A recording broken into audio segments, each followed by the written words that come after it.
סמך ב' מלבוש גמור. המסך שבין אצילות לבריאה מעביר 10 ספירות מאצילות לבריאה, נעשה מלבוש גמור המקביל ל10 ספירות ההן. כן. מה ההבדל בין מלבוש למלבוש גמור? שהוא, כל מסך נקרא מלבוש כי הוא מלביש, והוא גם מסתיר ומגלה, פותח וסוגר. אבל מה הדיוק של המלבוש גמור? זה קשור לעולם הבריאה. שבעולם הבריאה יש את הפרסה שהיא לא נותנת לאור חוכמה לעבור, רק לאור חסדים. אם תרצו כמשל, נגיד יש את זה משל בלבד, אין קשר, כן? אבל יש את נגיד את האטמוספירה ואת האוזון וכו' וכו'. אז הם נגיד חוסמים קרינה קוסמית וכל מיני דברים. אבל הם כאן נותנים לדברים הטובים לעבור. אז אותו דבר בנשמה. יש מסך בעולם הבריאה, זה נקרא פרסה, שהיא לא מאפשרת לאור חוכמה לרדת לעולמות ביה. כי אז הם יישברו, זה אור עצום שאין כלים של אהבה לקבל אותו. אז מה עושים? בשבת יש עליית עולמות. ומקבלים בדרך של עלייה, שזה גם הדרגה עצומה ביותר, אבל זה לא שלמות גמורה. לעתיד לבוא, האלוקות, השלמות, תתפשט לכל הנברא, לכל הרצון. ואז וירדו רגליו על הר הזיתים. עולם האצילות יוכל לגלות את כולו, שנרגיש שהכל אצלו. עכשיו אנחנו לא מרגישים שהכל אצלו. יש רע, יש מחלות, יש חותכים אנשים, פוגעים באנשים. נכון, האנושות התקדמה, אבל עדיין יש הרבה רע. בעלי חיים נשרפים, לא רואים את האלוקות. אז זה בפשט, בפנימיות, שהאדם לא משיג את האינסוף, לא משיג אהבה, לא משיג רגשות מעבר לזמן ומקום, רק נצנוצים בחלקים, וזה עצום ואדיר, אבל זה עדיין מוגבל. אבל שיבוא המשיח, שנגיע לגדלות ההשגה, אז בעצם נוכל לראות את האלוקות בהכל. אבל בינתיים צריך להבין שיש מחסומים, שגם צריך לשמור עליהם, זה נקרא חיזוק הפרסה. אסור לקבל אור חוכמה, זה נקרא קליפות. כמשל, משל בלבד. למה אני אומר תמיד משל? הסברתי את זה בשיעורים אחרים, אני לא רוצה להאריך פה, כי הרבה אנשים מערבבים בין הגשמיות לרוחניות בצורה ממש לא נכונה. הגשמיות היא לא השתקפות ישירה של הרוחניות, כי הגשמיות עוברת דרך זמן ומקום דרך חילוף ותמורה. אין לה אפשרות לשקף את הרוחניות, רק לרמוז, לסמל טיפה.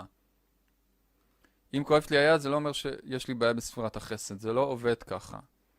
יש קשרים מסוימים שצריך להבין מה הם, אבל זה לא אחד לאחד, כמו שאנשים חושבים. בכל מקרה, דוגמה שיש לנו בתודעה, אפשר לראות את זה גם כסימן במוח הגשמי, אבל יש בתודעה מחסומים.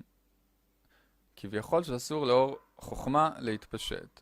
היות וכל העולמות עובדים בבחינת חותם ונחתם, אז גם בעולם הגשמי, החיצוני, המטריקס, עולם הצעצועים, פינוקיו, עולם האשליה, החוקים גם מתדמים במציאות הגשמית, במסגרת המציאות הגשמית, דרך זמן ומקום דרך חילוף ותמורה שלא קיימים ברוחני, אבל הם עוברים את המסננת הזאת ואז הם מתראים פה.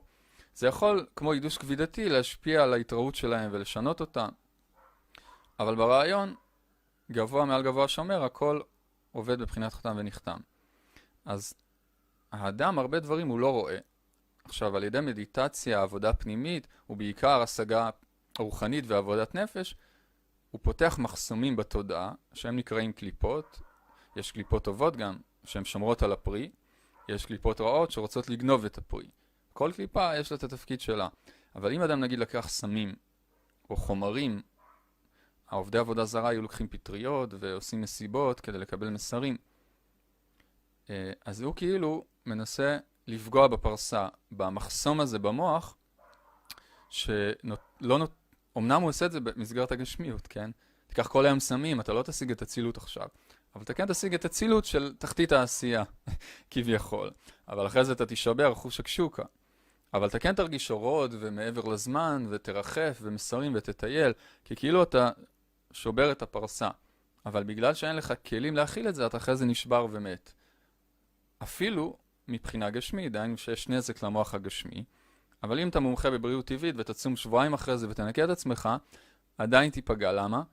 כי התודעה שלך נפגמת. לכן רואים שאנשים לקחו הרבה סמים או חומרים קשים, זה לא עניין בריאותי. אפילו הם יצומו בשנה ואולי המוח בדרך פלא ירפא את העצב, זה לא בטוח יעזור להם. למה? למרות שאפשר לתקן, אף פעם לא מאוחר, אבל כי התודעה שלהם ממש כבר התאבתה, כי הם לקחו את הנפש למקום מעוות, וזה לפעמים לא פשוט לתקן, או אפילו לחזור, כי לא המוח הגשמי, גם, אבל כל התודעה עצמה התחברה להרבה קליפות שאוחזות בה, וצריך הרבה ניקוי פנימי. זה אפשרי אגב, לא יודע אם בכל מצב, אבל יש הרבה מה לעשות בזה, כדי לנקות את התודעה. לכן אנחנו מאוד נגד, אני לא פה עכשיו נגד לגיליזציה, אני דווקא בעד, אבל אני מדבר פה על רעיון.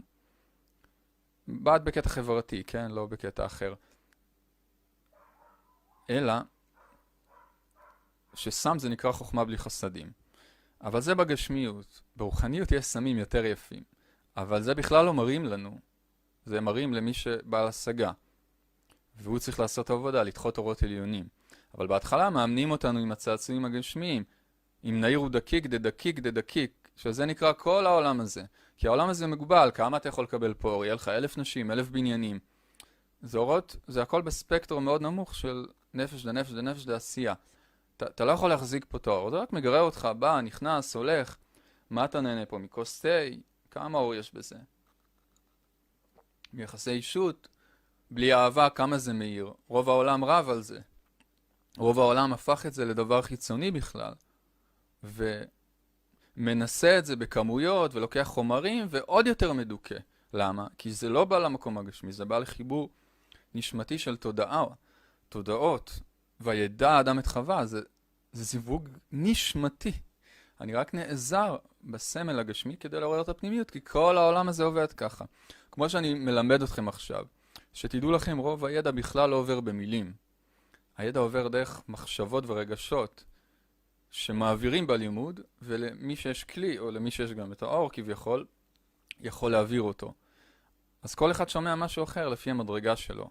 גם בשיעור, אתה יושב מול שיעור, מול רב, פרונטלי, רוב הידע שעובר לך לא עובר במילים, זה עובר ברגשות ומחשבות.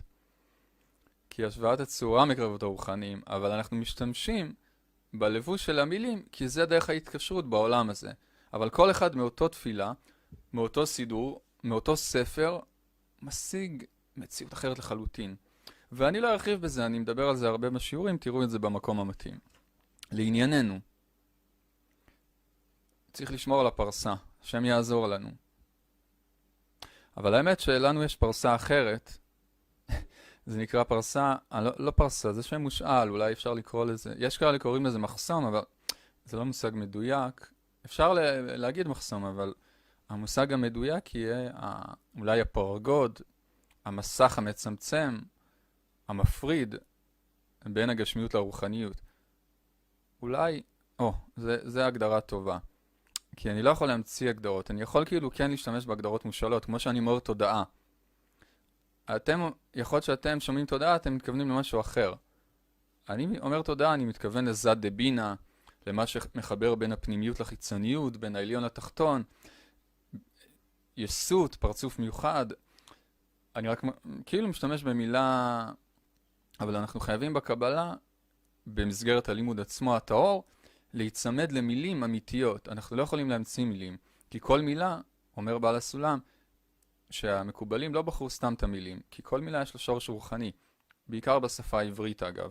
לכן גם שפת הקבלה משתמשת במילים מסוימים, כמו זיווג, שזו מילה גסה, אבל היא לא יכולה להחליף אותה, כי זו מילה תאורה, שהיא ענף של המושג הרוחני שנקרא זיווג. גם אם אנחנו לוקחים את הענף הזה לפרסומת למכור מוצרים, אבל הענף במקום הטבעי שלו והזך, הוא לא משתנה. לכן שפת הקבלה נקראת גם שפת הבריות, שפת הענפים שאינה משתנה לעולם, כי היא באה מצד קיום המציאות. לכן גם המקובלים מדברים איתה. אבל לענייננו, אז איזה מושג אני יכול להגיד? אז אולי עיוות של זמן ומקום, המראה הגשמית, הפרגוד, הבעבועה המובטת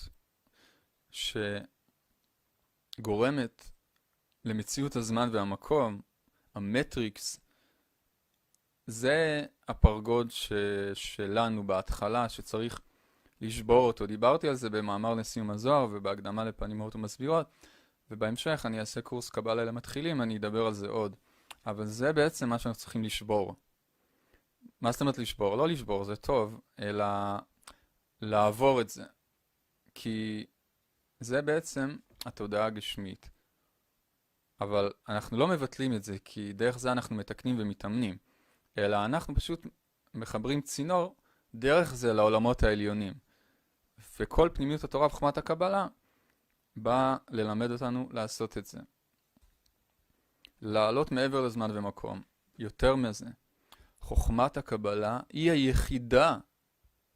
היחידה שמתעסקת מעבר לזמן ומקום על ידי חילוף ותמורה. וגם התורה עושה את זה אגב, אבל יותר קשה להוציא את זה ממנה למי שלא בעל השגה, כי הוא מגשים את הדברים. לכן אנחנו חייבים לעבור את המסכים שמפרידים בין הגשמיות לרוחניות, אבל בצורה של קדושה, לא בצורה של קליפה. קליפה אגב גם מנסה לשבור את המסכים ולקבל את האור בכוח, וזה נקרא חור שחור, זה נקרא דיכאון. כמה שאתה מקבל אתה עוד יותר מדוכא, זה לא הגיוני. לכן צריך להיזהר. כמה שהאדם בגדול מתאר את עצמו, ובהשוואת הצורה יותר, שזה אומר עבודת מידות, לא של הנפש הבהמית. אני יכול לצום שבוע ואני עושה את זה לניקוי רעלים, זה לא קשור לרוחניות. גם הגויים עושים את זה במזרח, הם מבטלים לגמרי את הגוף. אפילו אין להם אייפון, אפילו ממעטים באוכל, ובמדרגה שלהם באופן זמני הם מאושרים, בלי חיצוניות בכלל. אבל זה לא נקרא. אנחנו באנו לתקן את הרצון לקבל הרוחני, לא באנו לבטל את הרצון לקבל הגשמי. לכן גם המצוות ביהדות, בשונה מדתות אחרות והנצרות, הם בהתאם. אפילו יש מצווה לאכול ולהתענג בשבת. איזה מצווה זה? איזה השפעה זה? מה ההיגיון פה? כי ההיגיון שלנו לתקן את הרצון לקבל. זה מה שהבורא ברא. לכן, עבודת מידות על הנפש האלוקית, לא הבהמית. גם אגב, אני חושב שזה חשוב, אני גם משתדל לעשות את זה. יש שלבים גם שאפילו אולי צריך לחזק את זה כדי להתקרב לרוחניות. אבל המידות של הנפש האלוקית זה אומר כל המידות שקשורות לעבודת השם, לדבקות בהשם. כי יש כעס גשמי, אבל יש גם כעס רוחני. וככל טהרת האדם, והבורא אגב לא פרייר, עד שהאדם לא עושה עבודה נקייה, כי לא מראים לו אורות, או שהאמת מראים לו, אבל זה מסתלק. וזה שמירה. פה פרעה נכנס, דיברנו על זה במראה לנשמה. כדי שנתקן, כדי שנברר. וזה דרך היהדות. לכן גם קמאות ולהגיד שמות קודש. אגב, הרבה שמות קודש, עובדי עבודה זרה לקחו מהיהדות. כמו שכל התורות לקחו מאיתנו הכל. האמת, אבל כי כתב הקליפה בעולם הרוחני. אז זה משתלשל גם פה ככה. בלי שהם יודעים אפילו. אבל הרבה תורות מנסים להגיד שמות ולמשוך אורות. והאמת שהם לא יכולים, כי יש צמצום. אבל בגלל שמצד שני יש קצת אור לקליפה כדי שנוכל להתאמן, אז הם יכולים לפעמים למשוך טיפ-טיפה אור וזה מסתלק. למה אני אומר טיפ-טיפה? כי הם לא באמת יודעים את הכוונות הפנימיות, אז זה לא... זה כאילו כמו שהם משחקים בצעצועים. אבל בלי לשמור על הצעצועים האלה, אתה לא יכול להתקדם מדרגה גבוהה יותר. לכן חשוב טהרת מידות, עבודה פנימית. גם מצוות אגב, זה גם חלק מהעניין. כל אחד במדרגה שלו. אני לא נכנס לזה ומטיף. אבל המצוות הם לבושים בעולם הזה, כדי להתקשר לאלוקות. לכן, ככל שהאדם מתאר את עצמו ומתקן את עצמו, אז הנקודה שבלב שלו מתחילה להיות פרצוף שלם, דקדושה, ואז כשהיא מתאבד ככה, הוא יכול לעבור את המסך המבדיל של העיוות של הזמן והמקום, בין הגשמיות לרוחניות. ואז כשהוא עושה את זה, הוא מתחיל את העבודה האמיתית. אבל לפני זה, זה נקרא גם, אנחנו נעים בין זה לזה, בין זה לזה. גם כשאנחנו הולכים בלילה לישון אגב, נותנים לנו קצת לטעום רוחניות. רק אנחנו לא זוכרים את זה בגלל שמתעוררים, כל הקליפות מתעוררות גם. זה גם מסביר יפה למה צריך לישון, כי אז אתה מרדים את כל הקליפות שלא יפריעו לך. אבל עדיין יש לך קליפות בתת מודע. לכן גם מראים לך לפי המקום שלך. צריך לעשות הרבה תארה ועבודה בעזרת השם. אוקיי. מסך. המסך שבין אצילות לבריאה, המעביר 10 ספירות מאצילות לבריאה, נעשה מלבוש גמור, המגביל את 10 הספירות ההם.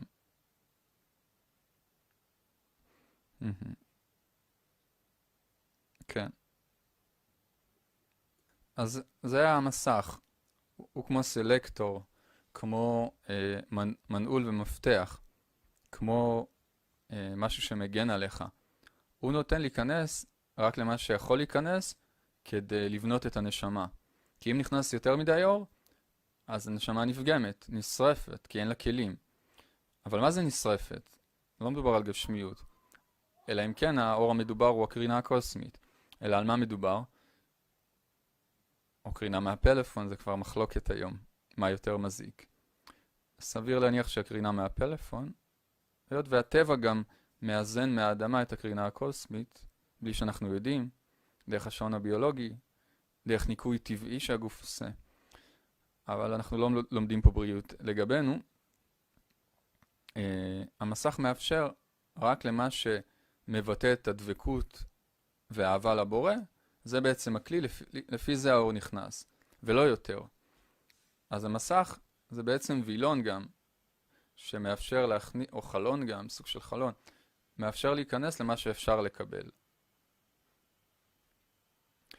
נותן גם להשגות האלוקיות לרדת ללב, למשל, לפי כמה שהלב יכול להכיל אותם. רק יש פה פרעה שמפריע באמצע, וזה קשור כבר לפרשת שבוע. סמך ד' מסך סתום. כשהמסך שבין אצילות לבריאה מעביר 10 ספירות מאצילות לבריאה, נעשה למסך סתום, הסותם אותן מחוכמה. כן, כי הוא סתום, הוא לא מאפשר לאור החוכמה לרדת. כאילו לאור החוכמה זה התענוג האלוקי הגדול, הוא לא יכול לרדת לפרטיות, לרצון לקבל. אלא הרצון לקבל צריך לעלות לרצון להשפיע, לעלות ליחד, ולקבל, זה נקרא בחוכמה חב דעלייה, לקבל עם תיקונים מיוחדים. זה כמו שמה שאני מקבל, למשל, זה דרך שאני משפיע ונותן, ולא רק לקבל לעצמי, לאגואיזם, לנפרדות. כי אם אני אקבל אור חוכמה מתחת לפרסה, זה ילך ליצר הרע, לקליפות. אין לי את הכוחות לקבל את זה לשם שמיים. אפילו על כוס תה אין לנו. האמת יש קצת, אבל... אז המסך שומר עליך. אבל מדי פעם פותחים לך אותו קצת, שיהיה לך בחירה. אבל אם אתה לא בוחר, אז הוא נסגר. זה נקרא לאט אחר ומתהפכת, לשמר דרך עץ החיים. לכן, אז הוא סותם, הוא לא נותן לאור החוכמה לעבור. זה שמירה. אז מה אפשר לעשות? להשתמש ברצון עם תיקונים מיוחדים, שנקראים עליית עולמות. וצריך ללמוד אותם במקומם. אבל מה שתיקחו מפה, שמסך סתום לא נותן לאור חוכמה להתפשט. סמכי, ספירת המלכות, או סליחה, מקום חשוך. ספירת המלכות, שבבחינת 10 ספירות שקומתן שווה, שנקראת אור, נמצאת מסיימת את הארת הפרצוף. משום שהאור עצמו, דהיינו המלכות, אינה מקבלת לתוכה כלום מהאורות שבפרצוף ההוא, מפאת כוח הצמצום שבה. ועל כן מסיימת את הארות שהפרצוף הוא ממנה ולחוץ. נבחן למקום חשוך. דהיינו, היא מסיימת כי משם ולמטה זה קליפות, כמו הכפות רגליים, כמו הציפורניים, כמו האור. זה חלל פנוי כאילו שאי אפשר לקבל בו. אבל הפנימיות היא מייצגת את מה שאתה יכול לקבל בהשוואת צורה. אבל מה שמתחת לזה, שאתה לא יכול לקבל, אז בעצם זה נקרא סיום. זה שומר עליך. כמו שהאור נגיד שומר עלינו מכל מיני קליפות שלא יהרגו אותנו בשנייה. רק פה זה קליפות גשמיות, שהן רחוקות מאוד, וזה לא קשור לרוחניות. לא באופן ישיר. אבל בנפש, בנשמה, בתודעה, יש המון המון קליפות. מכל הסוגים. אור זה לא האור הגשמי, כן? זה סימן. אור זה מושג רוחני. בתוך הנפש, בתוך הנשמה, בתוך התודעה. אוקיי. אז הוא קורא לזה מקום החושך. למה? כי איפה שאין כלים אי אפשר לקבל את האור. כמו בחור שחור, כמו בחלל אפילו. היות ואין זיווג דאקה, שם יש שם אור אין סוף, אגב, גם המדע גילה את זה. אבל אי אפשר לקבל אותו. בשמש למשל, היא עושה זיווג דאקה עם אין סוף ברוך הוא. והיא מקבלת את האור ונותנת לנו. והאור לא מגיע ממנה, כן? היא לוקחת אותו מאיפשהו, מה חשבתם? משל יפה לגירוד התענוג. היום, מה עושים אנשים? לוקחים חומרים כימיים. למה? אומרים, בגשמיות יש אור מאוד נמוך. גם אם יהיה לי 100 בתים זה עדיין לא מאיר לי יותר. גם אם אכלתי 100 שווארמות זה עדיין לא מאיר לי יותר. כמו שאמרנו, כי התענוג הוא בנשמה, בפנימיות, ברגש. זה לא קשור כמה אני אאפר את אשתי. אני לא אוהב אותה יותר. אני לא ארגיש אליה יותר אם היא תהיה יותר מאופרת. למה? כי האור בא בדבר אחר לגמרי. יותר מזה, אם אני יודע להתרגש ממנה מקצת איפור, אז אני יכול להפיק הרבה יותר. כמובן, אני לא מדבר רק על אישה גשמית, זה משל, אלא אישה, הכוונה, לכל צד ההשתוקקות. האישה שבאדם. לכן, מה אנשים עושים היום? ניסו כל מה שאפשר ואין תענוג. מה נשאר לעשות? לקחת סמים. מה הסמים עושים? לוקחים את הגירוי ונותנים לו פירוש יותר חזק. לדוגמה, יש סמים כמו רטלין, שמחזקים את החושים, את החדות. סליחה, לא. רטלין זה תרופה. או שזה סמים, מחלוקת.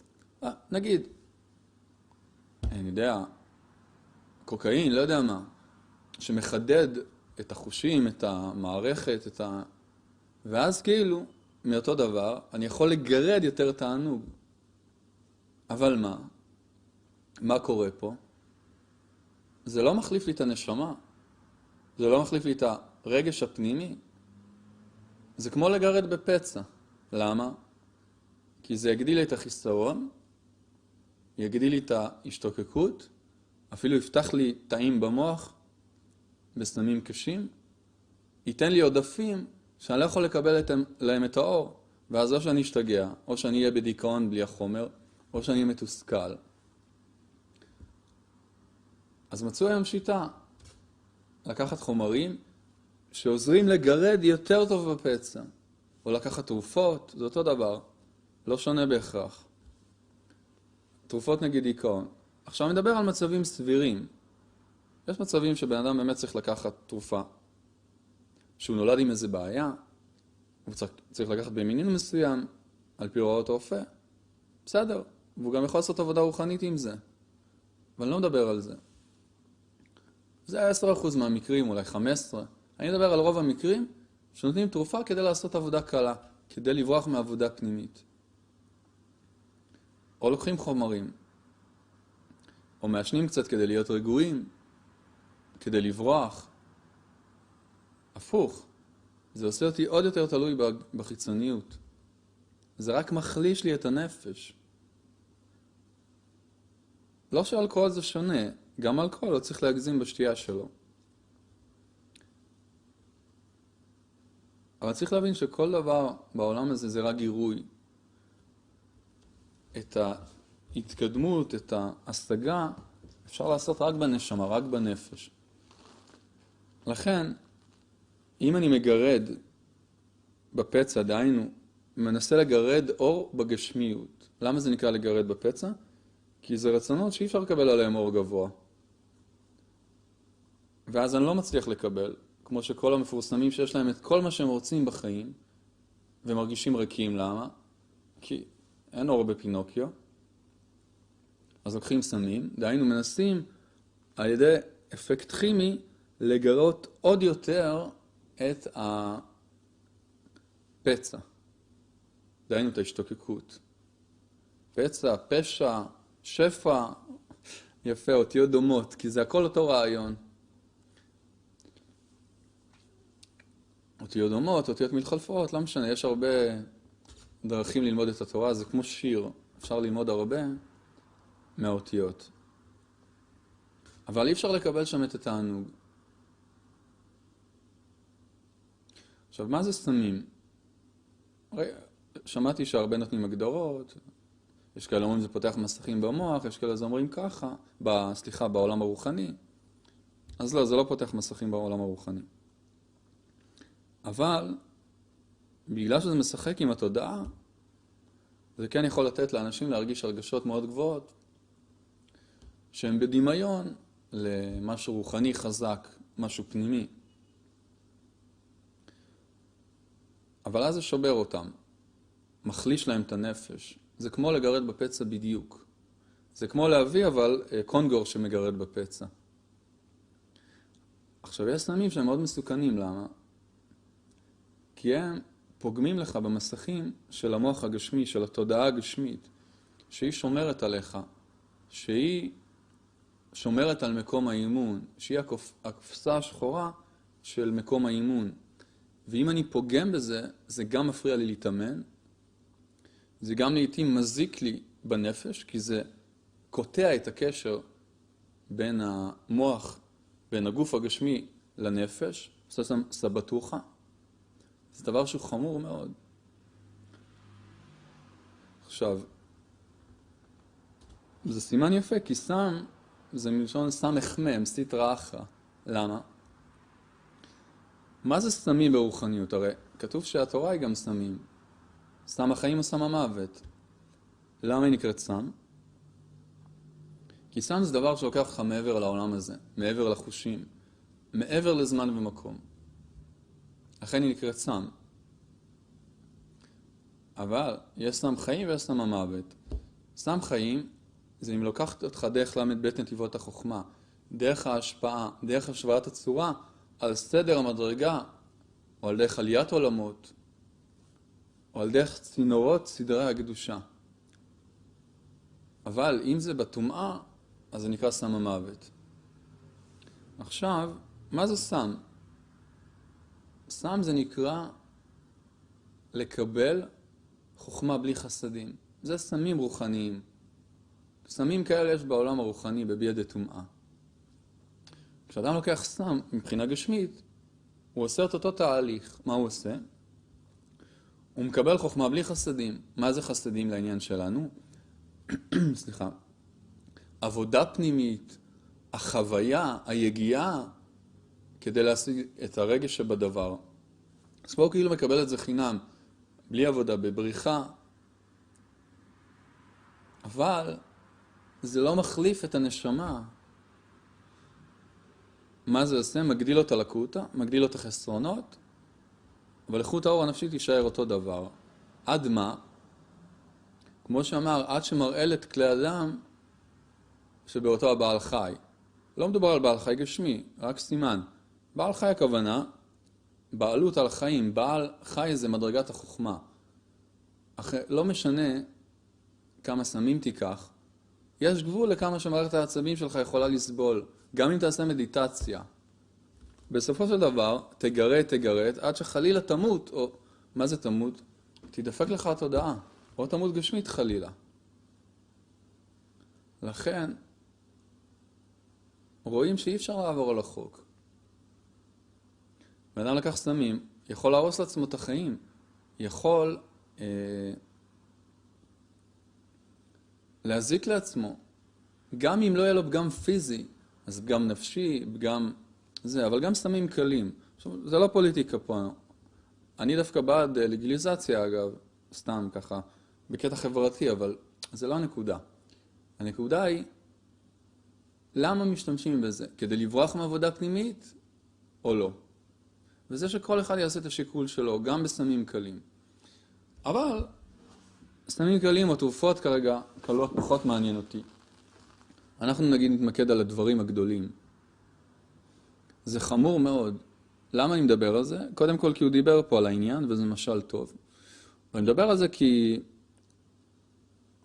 הרבה אנשים לוקחים דברים. איך אני יודע את זה? גם כי זה ידוע, לכולם ידוע, אבל גם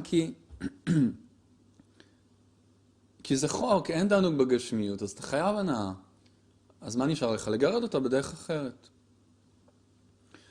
לכן כל הסלבריטי, כל האלה, בחורים גדולים, רובם, לא כולם, אבל רובם, למה? רואים שדווקא אלה שעשו איזו עבודה אישית ונפשית עם עצמם, דווקא הרבה פעמים נשמרים מהדברים האלה. או כאלה שמקדישים את עצמם חזק למשפחה, דווקא רואים שזה שומר עליהם. בכל אופן, אבל, המשל הספיק לנו,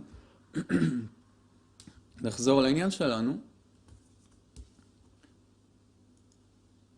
מה זה סתם? לגבל חוכמה בלי חסדים, בלי עבודה פנימית, בלי חוויה. כאילו לקבל את הרגש ישר, דרך חומר, דרך חלום, דרך איזה דמיון שקיבלתי אותו בלי עבודה פנימית. וזה הפוך מהחוקים. וזה מזיק. מבחינה גשמית, ועל אחת כמה וכמה מבחינה רוחנית. וזה בדיוק מה שהקליפה מנסה לעשות. לאו דווקא דרך סתמים, יש לה הרבה דרכים. זה רק אחד הדרכים. אבל זה יכול להיות זה יכול להיות גם לשחק במחשב, זה לא משנה. כל דבר שאתה נהיה מכור אליו, ואתה נהיה תלוי בו, והוא בא כדי לגרד בפצע, ולא כדי לבטא ולגרות נקודה פנימית, אמיתית שבונה את הנפש, מבחינתנו הוא שם. למה? כי הוא מנתק אותך מהחיים. הוא גורם לך לחסרונות שאתה לא יכול למלא בקדושה. וכל דבר כזה הוא שם מבחינתנו. רק יש בזה מדרגות. לכן התורה נקראת סתם. למה? כי אם אתה משתמש בה לרצון לקבל, היא יותר מזיקה לך. למה? כי זה כמו אור גדול שבא להתעלף וזה מזיק לו. למה לכם אור השם הוא חושך ולא אור? אוקיי, אני אציג, זה גם תהיה לי הפסקה טובה לצרידות הגדולה, אני אציג שתי סרטונים יפים מאוד, שמעבירים את הרעיון של הסמים והקליפות, ולאחר מכן אני אמשיך ויסיים את האות. אז שתהיה צפייה מהנה, ואנחנו נחזור בעוד כמה דקות. זה הסרטון שיעביר משל לגבי הרדיפה אחרי החיצוניות, אחרי הגירוד של הקליפות, כמו שאמרנו, כמו לגרד את הפצע.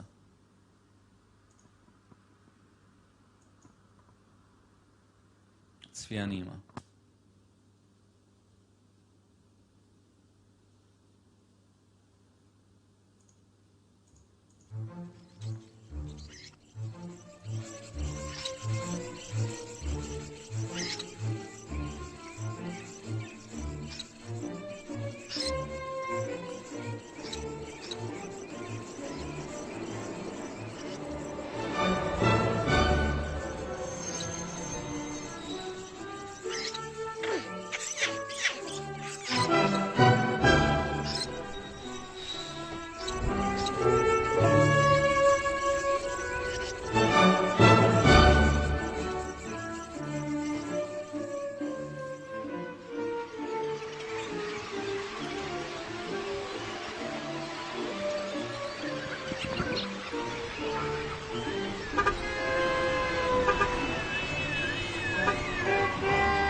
הסרטון הזה עוסק בבריחה לגירוי החיצוני, שבעצם מבריחה אותנו ממפגש עם הנקודות הפנימיות שבונות לנו את הערכים בנפש.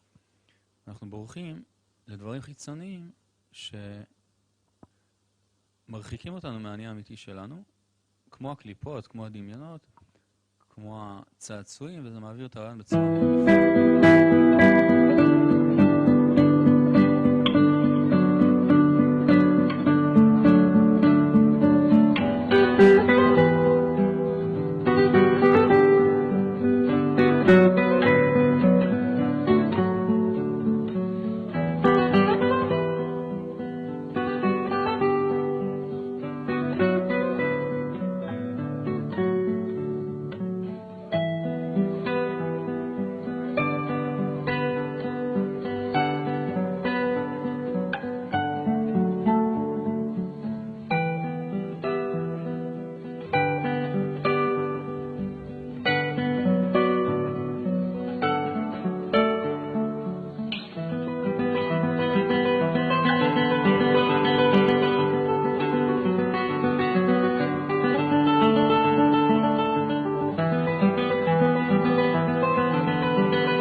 אז הסרטון מעביר מאוד יפה את הרעיון. הילד שהוא כמו הנקודה הפנימית, כמו הפנימיות שבנו, הנקודה שבלב, שנעה בין הרצונות, מסתכלת על המציאות ולא מוצאת מזור לנפשה. סרטון מאוד יפה של אומן, והסרטון הראשון העביר מאוד יפה את הרעיון איך אנחנו מגרדים בפצע, עוטפים אחרי תענוג, ועוד תענוג, ועוד תענוג, ועוד תענוג.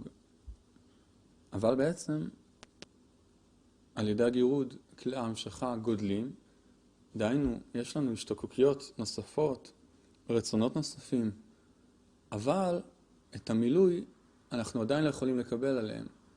וכמו עוד שומן ועוד שומן ועוד שומן, אבל אי אפשר לקבל על זה את האור, זה מזיק. ואז מה זה גורם? או לדיכאון, או לבדידות מאוד גדולה, לסבל מאוד גדול. למה? כי יש לי השתוקקות ואני לא יכול למלא אותה. ואם אני מגרד בה, אז אני מגדיל את הרצון שלי להשתוקקות, אבל עדיין אי אפשר לקבל את האור, יש שינוי צורה. ואז זה בעצם, עד כמו שאומר, מראה את כל אדם שבאותו החי. דיינו את כל אדם, דם זה החיות, אפילו את אור הנפש, שזה המדרגה הכי נמוכה, גם את זה לא נשאר לנו.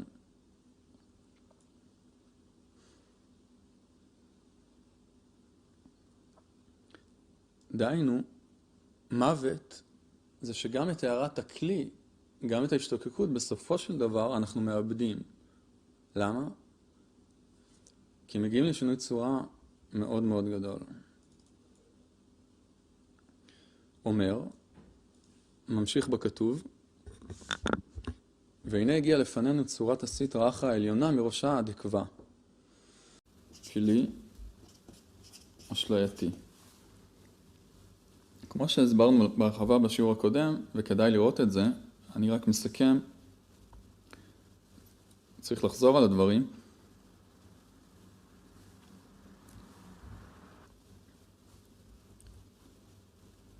רובנו נמצאים כאן מתחת תחתית עולם העשייה בתודעה הגשמית. שהתודעה הגשמית היא כמו צעצועים. וקראנו לזה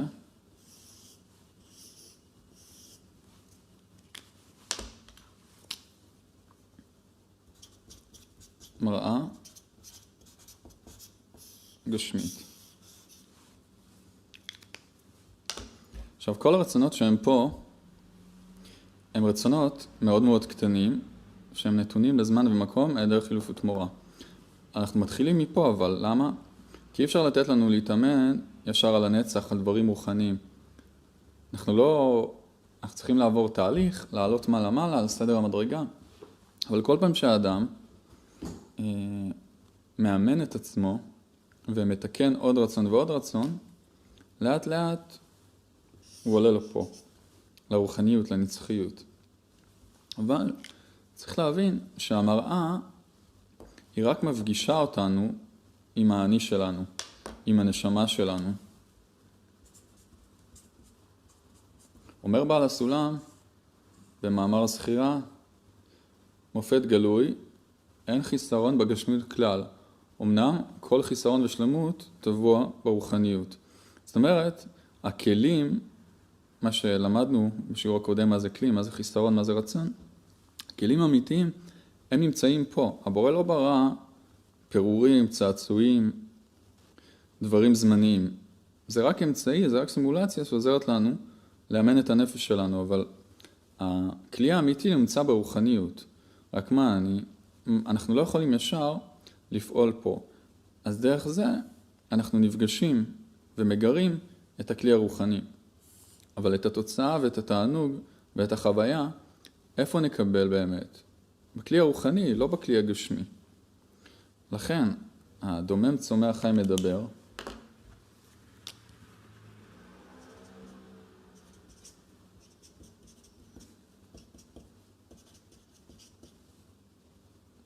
הם נמצאים גם בכלי הרוחני כמובן.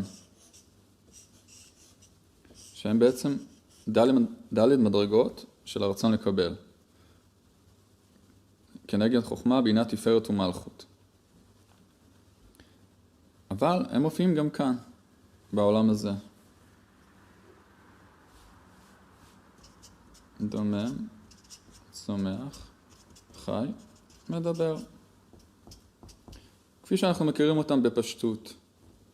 דומם זה הרצון להתקיים, צומח, עשירות ותאווה, חי, יחסים חברתיים, תשומת לב, הערכה, מדבר, חוכמה, מושכלות, תענוגים גבוהים מאוד.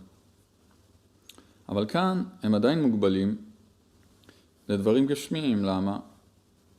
כי גם אם באמצעות השכל פיתחתי דברים חדשים, או חקרתי דברים אחורה בזמן, נגיד מצאתי עצמות של דינוזאור, מצאתי תגליות, מצאתי נפט, השתמשתי בכלים האלה של השכל והדמיון, שהם מאוד משוכללים, אבל השתמשתי איתם עדיין במראה הגשמית.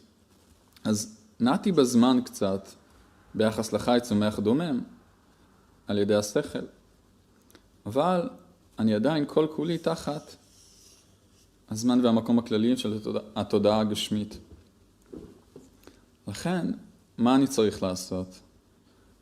להשתמש בכלים האלה, אבל לא בשביל שהם יבואו וישארו פה, לא בשביל המראה הגשמית, אלא כדי להתחבר למראה הרוחנית, לאספקלריה הרוחנית, לכלי הנצחי.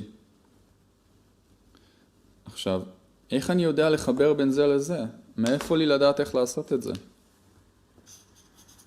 איך אני אחבר בין החיצוניות לפנימיות? זה התורה מלמדת אותנו. היא מדברת איתנו בשפת הענפים, זה השפה של העולם הזה, של שפת המקובלים, ומספרת לנו על העולם הרוחני, על העולם הנצחי. אבל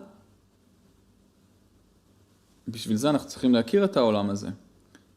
זה כמו ידברו על אהבה עם מישהו שלא חווה אהבה. זה כמו ידברו על טעם של גלידה עם מישהו שלא טעם אף פעם גלידה. אז איך הוא יבין? אבל מה? האמת שאנחנו כן טעמנו גלידה רוחנית. איפה? במלכות האינסוף. לא דיברנו עליה, אבל זה מה שלומדים בחוכמה, במחשבת הבריאה. לכן זה קיים בנו בתת מודע, בתת מודע הרוחני שלנו. אנחנו צריכים אבל לגרות ולהאיר את התת מודע הרוחני שלנו. לכן אנחנו פועלים פה בעולם הזה, מניח תפילין, נותן צדקה, שם ציצית, מטייל בטבע, לא משנה, אין בפעולות פשוטות, והן בעיקר על ידי תורה ומצוות. אבל לא בשביל להישאר פה במעשה, אלא בשביל שהם יחברו אותי לפנימיות. לכן מצווה בלי כוונה זה גוף בלי נשמה. כי אם המצווה היא באה רק בשביל המראה, אז פספסתי את העניין.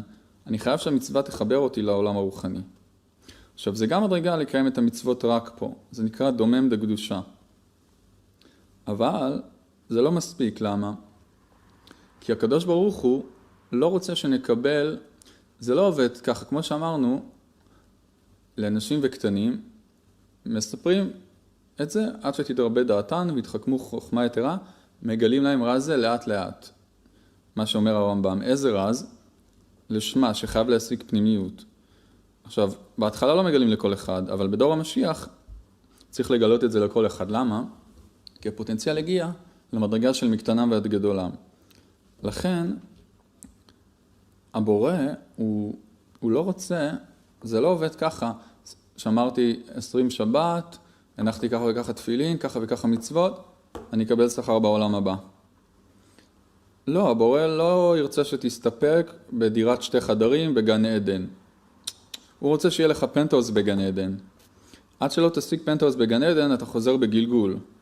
כל אחד כמובן יש לו את הפנטהאוס שלו. לכן, המטרה שלנו לתקן את כל הכלי הרוחני. וזה עושים על ידי תורה ומצוות עם כוונה. רק כשיש את הכוונה מתחילים לתקן. לפני זה, זה רק מסגרת ששומרת עלינו. מכינה אותנו. שומרת על הפרי. אבל איפה הפרי מתוקן? כאן. זה נקרא בכללות לשמה. תורה ומצוות לשמה. מה שאומרים הגדולים והרמב"ם, שגדולה אחת מצווה לשמה מאלף שלא לשמה. מה זה לא לשמה? שאני פועל רק את החיצוניות שבתורה. לכן אם אני קורא את התורה רק כסיפורים ורק כהלכות בעולם הזה, שזה גם חשוב אגב, זה צד שבהחלט הוא חלק מהיהדות וחלק יסודי. אבל בדור המשיח אי אפשר להישאר בצד הזה. חייב להגיע ללשמה. מה זה הלשמה? לפי סודות התורה. אני לומד איך המראה הזאתי, מה היא צריכה לעורר בי פה. עכשיו, לפי מה מתעורר לי פה? לפי הכוונה הפנימית שאני עושה. ומה חוכמת הקבלה מלמדת אותנו? את הכוונה הפנימית. לכן, תורת הנגלה מלמדת אותנו איך לפעול, איזה פעולות לפעול במראה עצמה. דהיינו בעולם הזה, במציאות האשליה, או בחלום, כי העולם הזה הוא כמו חלום. מה חוכמת הקבלה מלמדת אותנו? מה הכוונה הפנימית שאנחנו צריכים לעשות במעשה? עכשיו, אין זה בלי זה. זה לא עשיתי 20 מצוות וקיבלתי עולם הבא. לא, כשאדם עולה למעלה שואלים אותו, עסקת במשנה, בהלכה, למדת חוכמת הקבלה? לא, מחזירים אותו בגלגול. למה? כי בעולם הזה, הבא, אין מראה גשמית, אין תפילין גשמיות. יש תפילין רוחניות, לכן לא מספיק שאני אעלה לפה עם תפילין גשמיות. אני חייב גם את התפילין הרוחניות. מה זה התפילין הרוחניות? מדרגה מסוימת. אותו דבר יין. אומרים לנו, תעשה קידוש עם יין. עכשיו, אמרנו, התורה היא לא עוסקת רק בעולם הזה. כמו שקראנו בבין ציטוטים רבים. היא עוסקת בעולם הזה כאמצעי להתחבר לעולמות העליונים. אבל המטרה היא פה, בעולמות העליונים. יין, למשל, בשבת. אז אני יכול לקדש על יין בשבת, רק ברמת המעשה, וזו מצווה ודאי חשובה ויקרה. אבל זה רק דומם בקדושה. אני צריך להשיג את הפנימיות. מה זה פנימיות? אומר הזוהר הקדוש, יין זה סוג של מוחין, של מדרגת חוכמה. יין זה לא יין גשמי. היין הגשמי, איך אומרים, יצא נכנס סוד. הוא רק בא לגרות לי ולעורר בי את היין הפנימי. מה זה היין הפנימי? עיינה של תורה. זה מדרגה של השגה רוחנית. כסימן, כמו שהיין קצת מטשטש לנו את התודעה הגשמית. ככה האמת, הנצח, מטשטש לאדם את העולם הזה. נותן לו להשיג מעבר, להתחבר פנימה ללב. זאת מעלתה של החוכמה. היא לוקחת את האדם מעבר לפרטים. כאילו כמו שיין עושה. אבל יין עושה את זה ברמה של צעצוע. יותר מזה, גם סמים, כולם לוקחים היום סמים, דיברנו על זה, סליחה, לא כולם, חס ושלום, הרבה לוקחים היום סמים, דיברנו על זה בשיעור הקודם, למה? כי הם לא הצליחו לקבל תענוג דומם, צומח, חי ואפילו מדבר, כמה אתה יכול ללמוד על אסטרונומיה, זה נגמר איפשהו, אפילו היקום עצמו פג תוקף. אנרגיה אפלה, חורים שחורים, הכל נגמר איפשהו. אז מה מנסים לעשות? דווקא אלה שהתמלאו מכל זה בצורה טובה, והרבה פה, כי זה הממוצע, לוקחים סמים, או חומרים, או לא יודע מה, כי הם רואים שהתענוג לא נמצא פה, אז מה הם מנסים לעשות? לטשטש את זה, להרגיש משהו מעבר. אז מה הסמים עושים? מגרים ומעוררים חזק את כוח הדמיון. אבל זה לא דרך נכונה לעורר, זה אחרי זה גם שובר את הדמיון ופוגע באדם. לכן כתוב שהתורה היא סם חיים, או שהיא שמה מוות. מתי היא שמה חיים? סם חיים. סם מוות.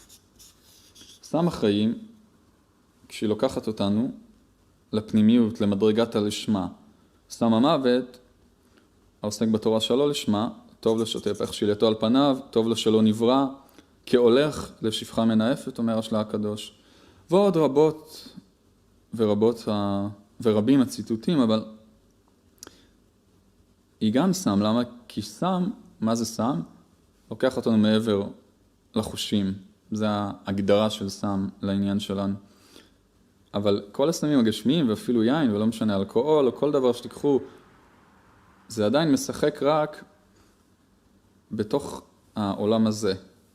זה קצת, כן, אולי קצת מגרה, אבל לא יותר מזה. כדי להגיע לפה, צריך כבר מדרגה רוחנית, השגה פנימית. וזה חוכמת הקבלה.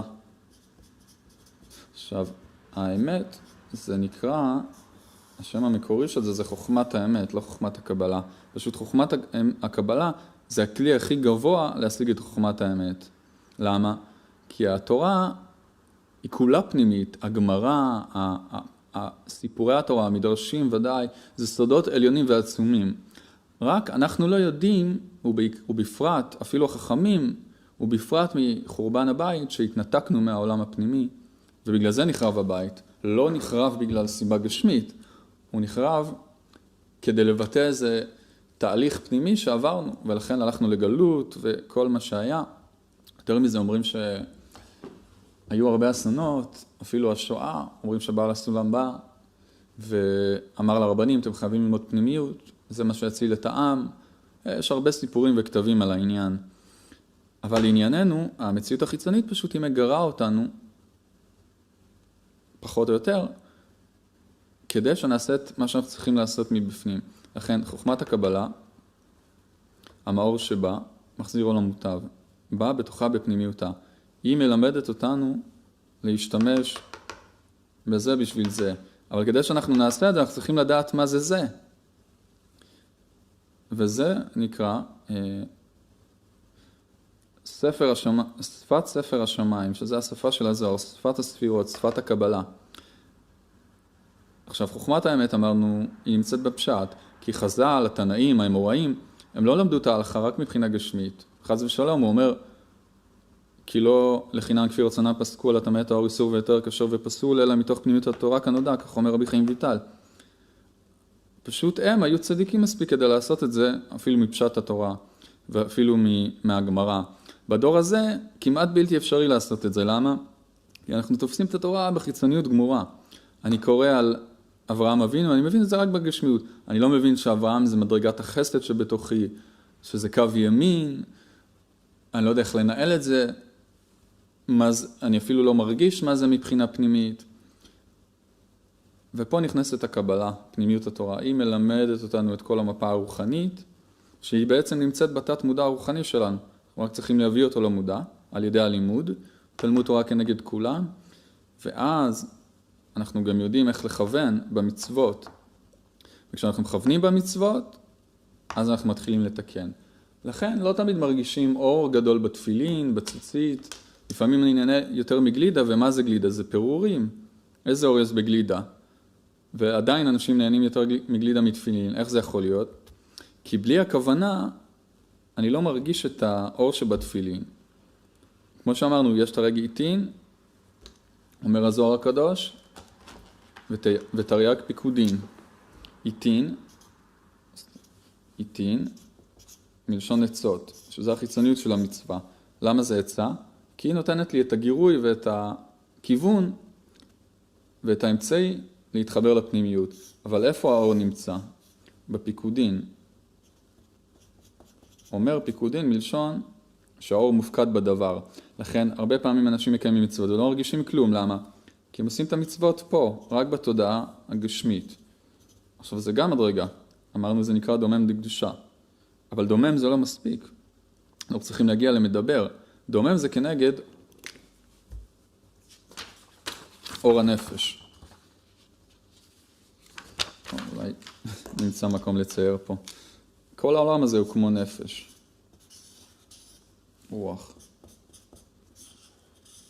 רוח ומעלה, כן? אם אני עושה רק את המעשה, זה מדרגת הנפש, זה אור מאוד מאוד קטן. כמו שהדומם, כאילו, אין לו תנועה, כאילו, אז כמעט אין לו חיים. בצומח, שיש תנועה של השפעה, אז מתחילים החיים. לכן, דווקא פה, איפה שאני מתחיל לכוון בתורה המצוות, לפי מה שאני מכוון, לא לפי גודל התפילין שלי, זה לא משנה איזה תפילין אני אניח. רשע יניח תפילין ב-20,000 שקל, וצדיק יניח תפילין ב$100. הצדיק הרגיש אורות פי 1,000 בתפילין מהרשע. למה? כי זה לא קשור כבר לחומר הגשמי. חומר הגשמי, תיקח הכי טוב שאתה יכול, הכי טוב שבהישג ידך. זה לא... הכוונה היא הקובעת. מצוות בלי כוונה, כגוף בלי נשמה חס ושלום. לכן, כמה שאני מכוון יותר במצוות, לפי זה אני מרגיש את הפנימיות והתענוג שבה. אבל בורא עשה טריק. כל עוד אני מקיים את התורה ומצוות בשביל התענוג, אני לא מרגיש כלום. לכן אנחנו כמעט לא מרגישים כלום. יותר מזה, אפילו בתענוגים הגשמיים, קשה לנו להחזיק בתענוג שלהם. לדוגמה, כאן, איפה שהיינו, יש אנשים, חס ושלום, מנסים להתאבד. למה? כי אפילו מזה הם לא מקבלים אור. אז הם מנסים כאילו לדחות את הרצון הזה, לאתגר אותו, לשבור אותו, כדי לנסות להרגיש משהו. או שהם מנסים לברוח ממוות רוחני, שהוא הרבה יותר כואב ממוות גשמי. הם אומרים, אני מרגיש מוות רוחני, אין לי טעם בחיים. עדיף לי, חס ושלום, למות גשמית. עד כדי כך, כי הכל בנפש, אז אם אני לא נהנה בנפש, אז מה יש לי לעשות פה? חס ושלום. אבל גם הצומח, אז יש לי 1,000 בניינים, אז יש לי 15,000 שקל בחודש, 15,000, יש לי 1,000,000 שקל בחודש. סבבה, אבל גם קוואדריליון 1,000 שקל וביליון, הם עדיין באיכות של אור הנפש. לא משנה כמה כסף יהיה לי, כמה בניינים, כמה רכוש, זה עדיין תחת הזמן והמקום, תחת הנפסדות, תחת הכלי של האשליה. אז זה לא עוזר לי. מה אני יכול לעשות גם עם כל כך הרבה כסף? אותו דבר פה. אז 100 אנשים יכבדו אותי, 1,000 יכבדו אותי, אבל הם מכבדים אותי על האני השקרי שלי, או על דברים שהם זמניים, או על דברים שמחר ייגמרו. אז כמה זה באמת ימלא אותי? לא מחזיק. וגם פה, אז הבנתי בשכל לעשות פצצת אטום. האם זה יעזור לי לאהוב יותר את בני האדם? לא. ויש לשכל, אפילו הגשמי שהוא במראה, יש לו צד גדול. תראו כמה טכנולוגיה, כמה דברים המצאנו. אם כי גילינו, לא המצאנו. הכל כבר קיים, פשוט גילינו את מה שקיים. אף אחד לא המציא את הרדיו. גלי רדיו, זה תופעה בטבע. לא המצאנו כלום, גם את המטוס לא המצאנו, הסתכלו על הציפור, גם את הגלגל לא המצאנו, גלגלים הם הרבה זמן בשמיים, פשוט אנחנו מגלים את מה שקיים. אבל כל הגילויים האלה הם בגשמיות, אז כל זה לא ממלא אותי. אז כמה שכל, אז יהיה לי את כל השכל בעולם, מה זה יעזור לי אם אני חי רק 70 שנה? זה לא עוזר לי. לכן אין לי ברירה אלא לעלות מעבר לזמן ומקום, לעולם הרוחני. ופה הכלים הם אמיתיים, אבל לא נותנים לאדם ללכת ישר לפה. זה כמו, אומר הרבש, זה כמו ילדה. לא נותנים לה ישר לשחק עם בובה. למה? היא יכולה להפיל את הבובה לארץ. סליחה, לא נותנים לה ישר לשחק עם תינוקת. למה? חס ושלום, את יכולה לפגוע בתינוקת. נותנים לה לשחק עם בובה בהתחלה, שתתאמן. אחרי זה שתתאמן טוב, תתחיל להיות אימא. לכן כל פעם שאנחנו מגיעים לכוונה פנימית, אנחנו משיגים אור רוחני יותר גבוה. האור אבל נמצא פה, הוא לא פה. פה זה רק נצנוץ. לכן, בן אדם הולך לישון למשל. זה לא באמת מה שממלא אותו. השינה פשוט נותנת לו גירוי וטעימה מעין טעינה פנימית, מעין חדירה לתת מודע לקבלת כוחות חדשים. אבל הכוחות החדשים האלה הם לא באו רק בשביל הגוף הגשמי. הם באו בשביל הנפש. אבל אם אני לא יודע לחבר את השינה הגשמית לרוחנית, אז כל השנה שלי מסתכמת בלבנות את החלבונים בגוף שלי, וקצת לנקות את השכל. אבל אם חיברתי את זה לפה, איך אומרים על חזרנו קצת, ציירנו הרבה, איך אומרים על האריזל? מישהו הפריע לו באמצע הלימוד, אמר לו, מה למדת בזמן השינה שלך? הפריע, הוא נכנס והוא בדיוק התעורר. שאל אותו, אתה יכול לספר לי מה למדת בזמן שישנת? הוא אמר לו, 70 שנה אני אלמד אותך, אני לא יכול להסביר לך את מה שלמדתי. לכן, אלה פני הדברים. אוקיי. למישהו זה היה קצת לא ברור, אתם צריכים לראות את השיעורים הקודמים, אין מה לעשות, זה הכל נדבך על נדבך. אוקיי, אנחנו נמשיך בכתוב. היה חשוב לסכם את השיעורים הקודמים, כי הם קצת כבדים, האמת. אבל אנחנו חייבים להבין את היסודות האלה כדי לדבר מעולמות עליונים.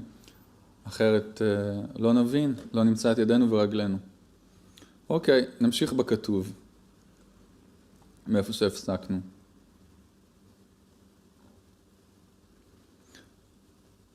אמנם הנשארים בלי שום סגולה, אני קורא בעוד ג' בשפה.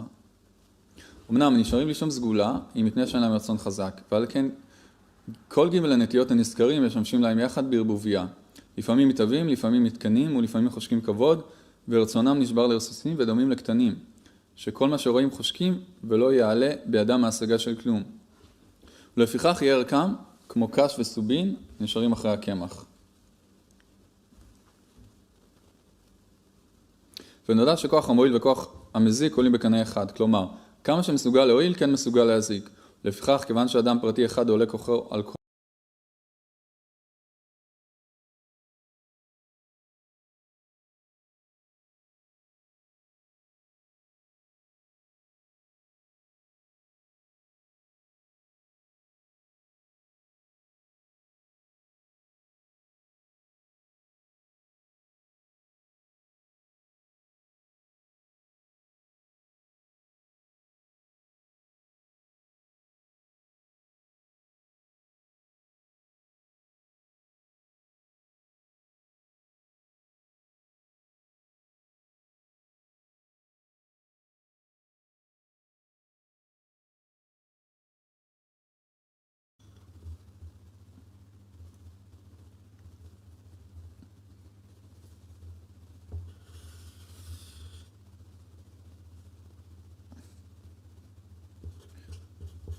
מראה גשמית.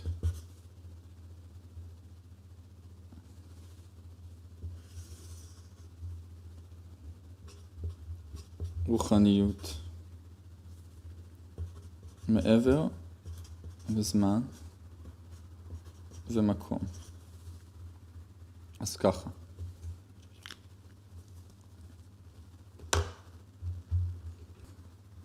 אוקיי. ננסה להסביר. אוקיי. זה מראה גשמית. אני מדייק ואני קורא לזה מראה גשמית כדי לדייק את מה שאני מתייחס למציאות החיצונית שאנחנו חווים בתודעה הגשמית. על פי ההגדרה של בעל הסולם, שאומר גשמיות, כל המוחש ומדומה בחמשת החושים, וכן שתופס זמן ומקום, מכונה בשם גשמיות. אוקיי. ויש את הרוחניות, שזה מעבר לזמן ומקום. אוקיי? המציאות פה זה רק נקודות קטנות מאוד. חלקים שבורים של מראה, של רצונות של האדם. באופן רגיל האדם נמצא פה. כל האיכות של המציאות הגשמית נקראת נפש, דנפש, דנפש, דנפש, דעולם, הצעצועים. אז ככה, הרצונות האמיתיים שלי, הגדולים שלי, החזקים שלי, כמו כל הרצונות הנפשיים, הפנימיים, הנשמתיים, הם נמצאים בעולם הרוחני. פה יש לי רק פירורים, ניצוצות מאוד מאוד קטנים מהם. ניצוץ מלשון נוגע ולא נוגע. מה שאני צריך לעשות זה דרך המציאות החיצונית שלי, דרך המראה, להיפגש עם הפנימיות שבי. למה אני צריך את זה? כמו שהסברנו בשיעור הקודם, שכשאני עובד מפה, זה נותן לי אפשרות לתקן. למה? כי יש לי אשליה שהפאזל הוא לא שלם, אלא הוא מחולק לחלקים. והאשליה הזאת מאפשרת לי להיות נפרד, ואז אני מרגיש שותף בתיקון. זה מאפשר לי להתאמן על סדר המדרגה ולהיות שותף בתיקון הרוחני שלי. כאן לבד אני לא יכול לתקן, כי זה כמו שבת, זה כמו הכלל. זה כמו מצב אחדותי. אם אני אתקן פה, אני אהיה רובוט, אני לא אהיה שותף. לכן,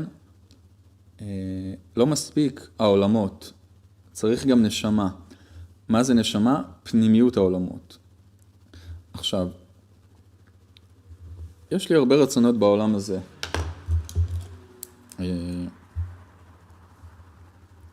דיברנו על זה פעם.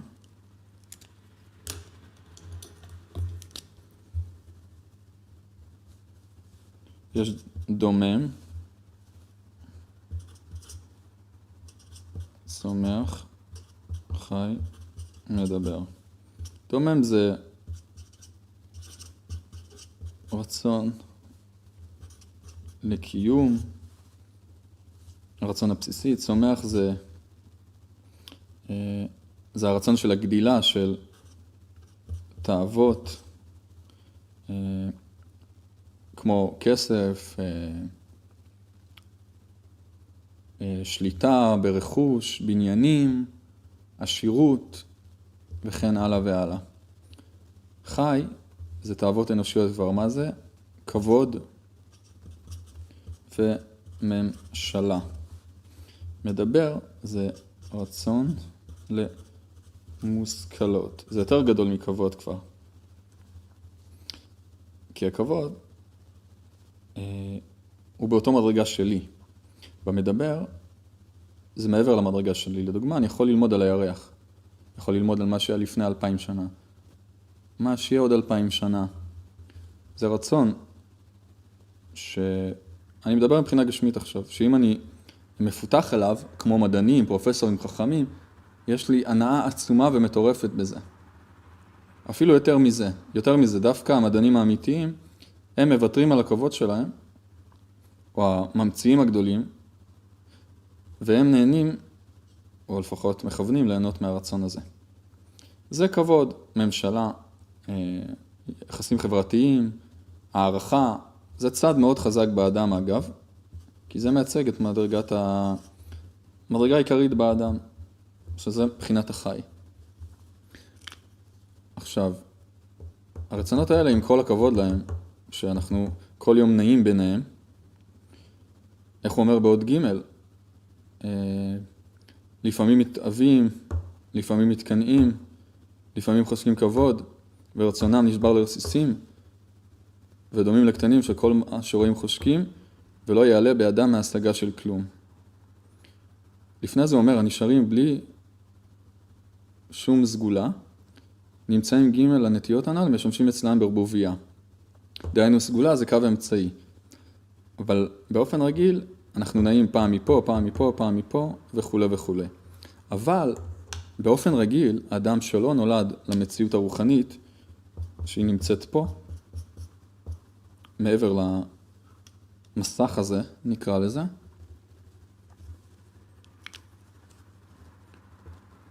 אז אנחנו נמצאים רק פה, ופה זה צעצועים. למה זה צעצועים? כי האור הפנימי של זה הוא רק נפש, דנפש, דנפש, דנפש, דנפש, דעולם הצעצועים.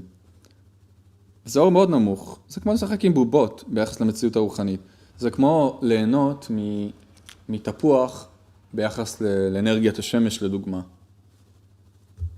זה אורות ממש נמוכים, אבל מה מיוחד פה? שאתה יכול להתאמן בקטן. פה אתה לא יכול להתאמן ישר, למה? זה רצונות גדולים מדי, אבל פה אתה יכול תתחיל מהכוס קפה, תתחיל מהשלום לחבר בבוקר, תתחיל להתאמן עם השכן, תתחיל מדברים קטנים. פה אם ייתנו לך להתאמן, אתה תהרוס. כמו ילד קטן, תיתן לו מרצדס. חס ושלום יעשה תאונה, כידוע בנהיגה, בטיסה, חייב להיות מאוד מדויק, כמה שאתה נוסע יותר מהר. למה?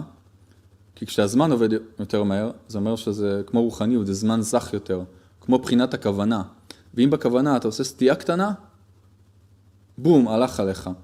אבל כשאתה נוסע לאט, כשאתה עובד על תיקונים קטנים, אז אם קצת סטית, לא נורא, לא קרה לך כלום. מקסימום תתקע בפח. אבל אם אתה נוסע במכונית מרוץ, וסטית טיפה בכוונה, חס ושלום מוות. למה?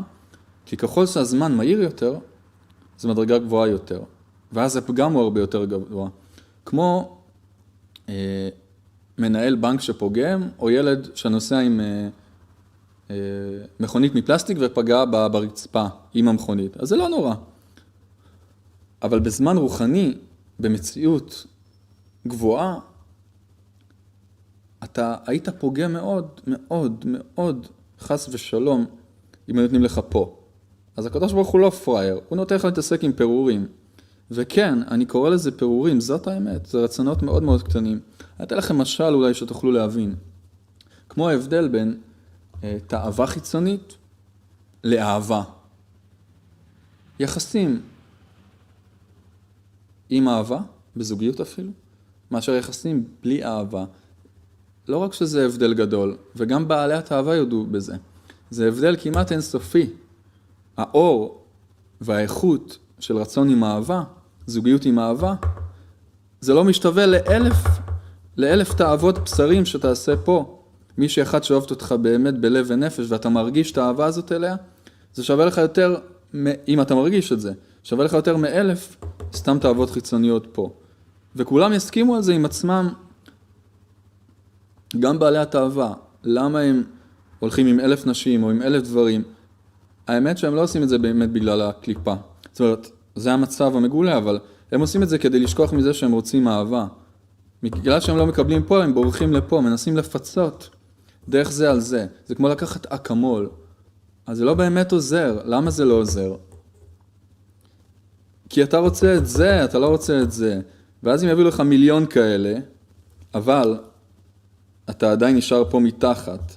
אז יותר מזה, אתה נהיה מכור ואתה מתרגל לסף, וזה לא מגרה אותך יותר, ונשאר לך או לעשות את זה כמה שאתה יכול בצורה שהיא הורסת אותך, או להיות בדיכאון, או חס ושלום להתאבד. למה להתאבד? אנחנו רואים, אנשים בוחרים במוות גשמי, כי הם מפחדים מהמוות הנפשי, שזה דיכאון ובדידות, שהוא הרבה הרבה יותר כואב מי שנפגש איתו חס ושלום. לקחת תרופות אגב, יש מקרים קיצוניים, אני לא אומר, אבל גם תרופות לא עוזרים. למה? כי הם עושים אותך רובוט, הם פשוט מוחקים אותך. אבל, אז אתה תחזור בגלגול אחר כך. אתה לא יכול להתחמק מהתיקון הנפשי. התרופה לא מתקנת את הנשמה, פשוט חוסמת ערוצים במוח.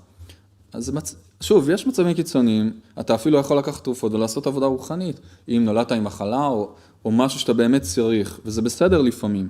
אבל 70% מהמקרים עושים את זה כדי לברוח מעבודה פנימית, וזה חמור ביותר. יותר מזה, אפילו לא במצב נפשי, בדברים גשמיים פשוטים, נותנים תרופות לילדים, למבוגרים, כדי לא לתת לגוף לרפות את עצמו. קיצר, מצב קשה. בכל אופן, עוד ציור, בהמשך לציור שהיינו, גשמיות, רוחניות. לענייננו, אז בהמשך לציור הזה, אז אמרנו, כל הגירויים האלה הם רק גירויים. 1,000 צעצועים לא יתנו לי להרגיש אהבה אמיתית כמו שאני אוהב אישה. וכל העולם הזה הוא רק צעצועים ביחס לעולם הרוחני. למה? כי זה רק חלקים של מראה שמסמנים לי מה שאני רוצה פה.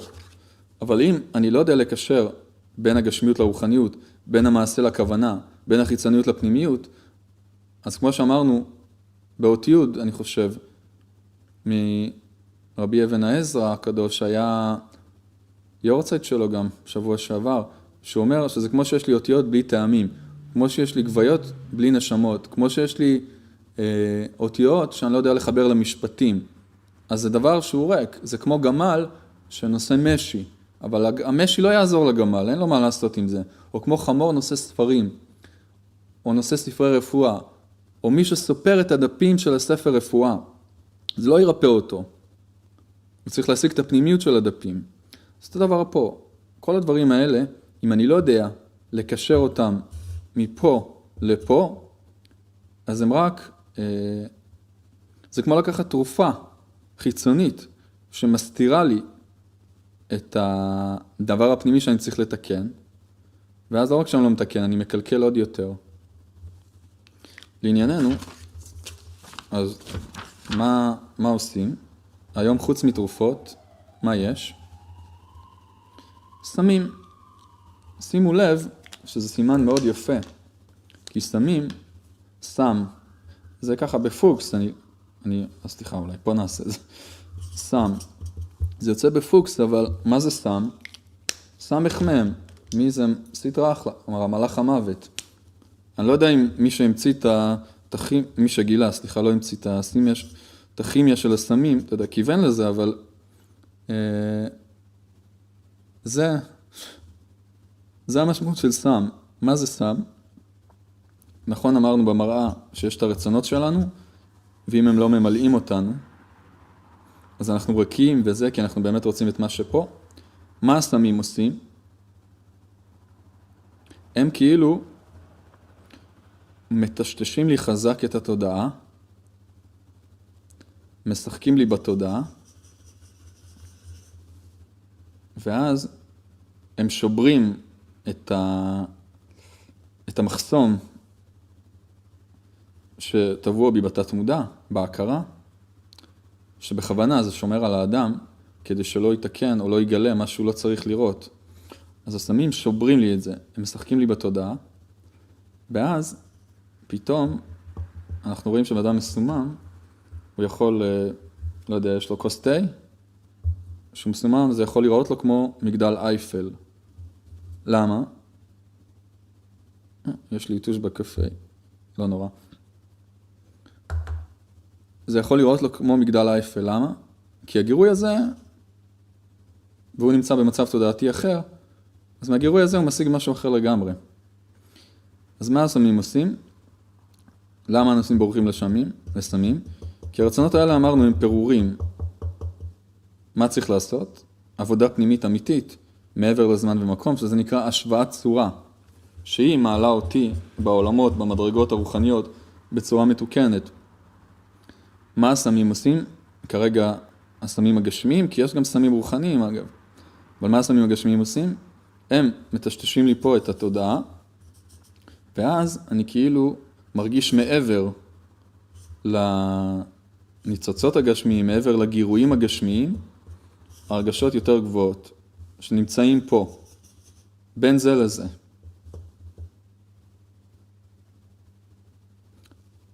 אבל זה לא יכול לעבור את זה באמת. למה? אבל זה כבר מאוד מאוד גבוה פה. זו הרגשה עצומה. היא שוברת אותם אחר כך, וזו הרגשה חזקה מאוד. למה? בגלל שזה קרוב לפה. זה כתר בעולם הצעצועים נקרא לזה, לעניין שלנו. כתר, סליחה, חוכמה, בעולם הצעצועים. למה חוכמה? כי זה לא דרך הבינה, לא דרך התבונה. לכן זה סימן יפה, כי הסטרא אחרא, מה היא אומרת לאדם? לקבל חוכמה בלי חסדים. חסדים זה צד ההשפעה, צד הבינה, צד השכל הישר, וכן על דרך זה. ומבחינה פיזיולוגית, זה כאילו מה שהסמים עושים. נותנים לאדם חוויה שאין לו את החסדים להכיל אותה. אבל יש לזה השלכות, זה שובר אותו, זה גורם לשבירת כלים. שבירת כלים בעולם הזה, אבל זה מאוד מאוד משמעותי, כי זה מקום האימון. לכן, הסמ"ם, זה כאילו לקבל חוכמה בלי חסדים. אגב, יש גם פה סמ"ם, אנחנו נדבר על זה בהמשך, כי אמרנו שיש ביה, בריאה יצירה, עשייה, דקדושה, ויש ביה דטומאה. ביה דטומאה. אבל הסמ"ם פה, זה לא מספיק הסמ"ם הזה כדי להגיע לפה. פה כבר צריך כוחות תודעה, כדי באמת להתעסק עם הטומאה הרוחנית, שהיא מאוד מוסתרת מהאדם. יש מחסום שהוא לא מאפשר לעשות את זה. לא משנה כמה סמים תיקחו, תמותו בשלב מסוים. למה? או תהיו חולי נפש, או אם ימציאו, לא יודע, עוד 100 שנה, ימציאו שאדם יכול לחיות יותר שנים מבחינה גשמית, או שעל ידי משחק ב-DNA שלו למשל, יהיה לו פחות דיכאון, פחות חרדות, פחות דברים, או יהיה יותר בריא, או ישכפלו בני אדם, או לא יודע מה יעשו. הטבע מאזן את עצמו, יהיה לזה השלכות, פתאום יתגלו מחלות חדשות בעולם, פתאום אולי יהיה אסונות בעולם, פתאום יהיו מחלות נפשיות חדשות שאנחנו לא יודעים על קיומם. למשל, אם המדע יגיע למצב שהוא מרפא את האדם לגמרי מבחינה גשמית, תיאורטית זה, טוב, לא לגמרי אפשרי, אבל אפשר להגיע לשיפורים מאוד מאוד גבוהים, בואו נגיד. ואז האדם יהיה בריא לגמרי מבחינה פיזיולוגית. נגיד, תיאורטית, זה לא אפשרי אגב, אבל אפשר להגיע לשיפורים עצומים. אז נגיד, יהיה לנו בריאות גשמית, פצצתית, נקרא לזה בלשון ההמון. פתאום יתגלה לי דיכאון.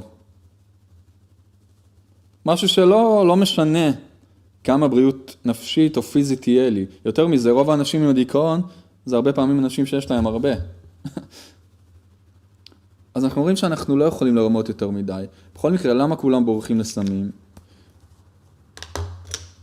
כי הם לא מתמלאים פה, והם רוצים להרגיש מעבר לעולם הזה. והסמים נותנים להם להרגיש את זה בחינם לשעתו. זה נותן להם להתקרב למחסום. שוב, הם לא עוברים אותו. אי אפשר. אלא אם כן, לאותם אנשים, כמו בלעם, או כמו באמת, בעלי השגה בטומאה, הם ידעו, לא רוצה לספר לכם יותר מדי דברים, אבל הם ידעו על ידי הגירוי של זה להשפיע על זה. וזה מאוד מאוד מסוכן. יותר מזה, אלה שבאמת, הם גם לא צריכים את זה, הם יכולים לגרות את זה על ידי מדיטציה פנימית. המוח, גוף האדם מאוד חכם, הוא יודע להכין סמים הרבה יותר טובים מצמחים. בכל אופן, אבל רוב האנשים, במיוחד בדור הזה, אנחנו ילדים קטנים, אנחנו מקסימום מגיעים לפה. אבל הפה הוא מאוד מאוד חזק, למה? כי הוא מאוד קרוב לרוח. אבל אין לנו את החסדים להחזיק את זה. ואז אנחנו נשברים, שבירת כלים. רק מה? זה שבירת כלים מאוד מאוד חמורה. לכן מי ששם לב, אני הרבה פעמים, זה לא נורא לשתות אלכוהול קצת, יש גם עניין בחסידות. אבל, ואני גם לא מכליל עכשיו סמים או לא סמים, זה לא משנה, אבל אני מאוד נגד סמים הרבה פעמים, למה? תמיד, עם מי שאני מדבר, עם ההרצאות שלי, אני תמיד כאילו יש לי יצרה נגד זה. למרות שאני בעד לגליזציה בקטע חברתי, אבל עדיין אני מאוד נגד סמים תמיד, ככלל. למה? כי מבחינתי זה בריחה מעבודה פנימית. לכן,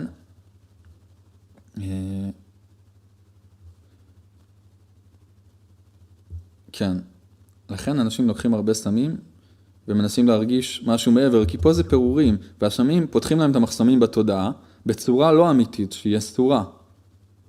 אבל נותן להם להרגיש אפילו לשנייה משהו ממדרגה עליונה יותר. והדבר הזה, איך הוא אומר, בעל הסולם, אם היו יודעים,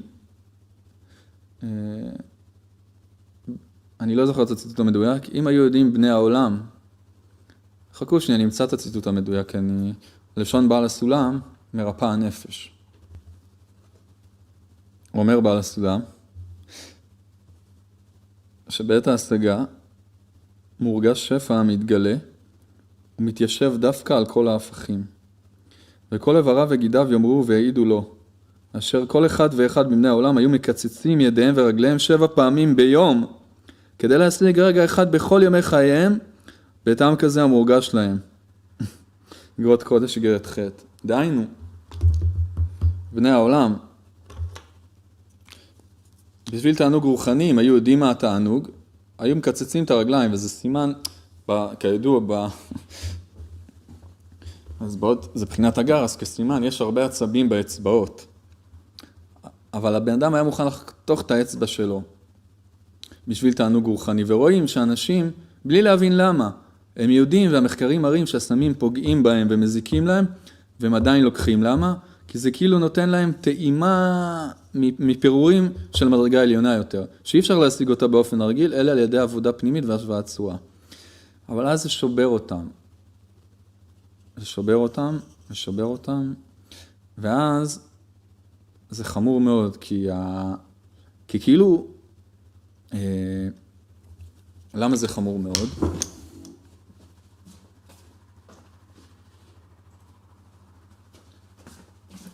טכנאי בחופשה, אז אני מעביר את המצלמה לעצמי. למה זה חמור מאוד? כי מה מיוחד בעולם הזה?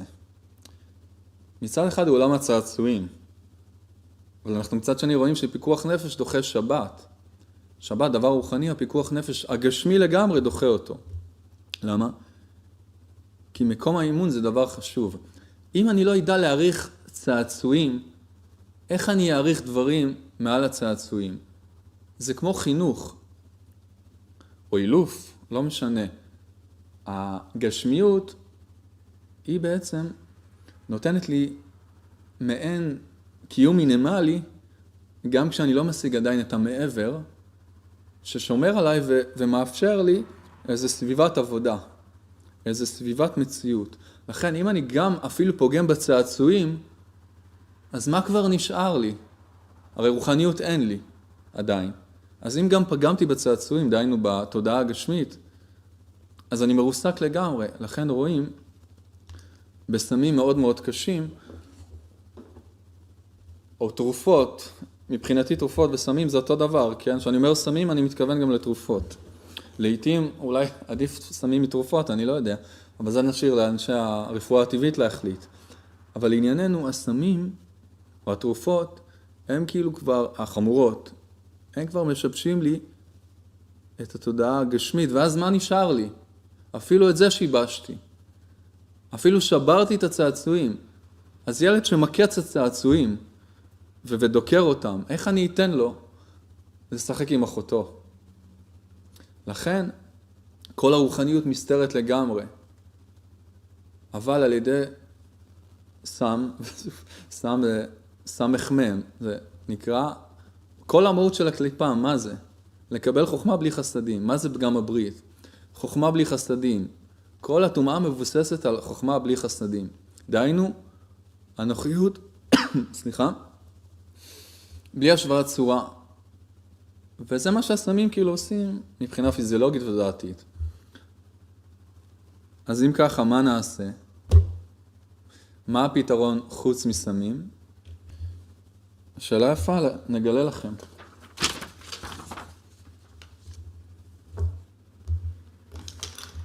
הפתרון חוץ מסמים, אז במזרח יש להם דרך. במזרח, כל כך הרבה נושאים יש מה לדבר על זה.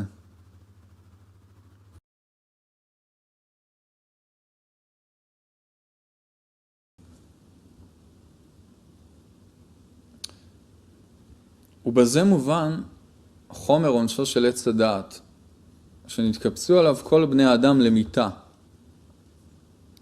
אמנם זה המיתה נמשך מתוך אכילתו, כמו שהזהיר אותו השם יתברך, כי ביום אכלך ממנו מות תמות.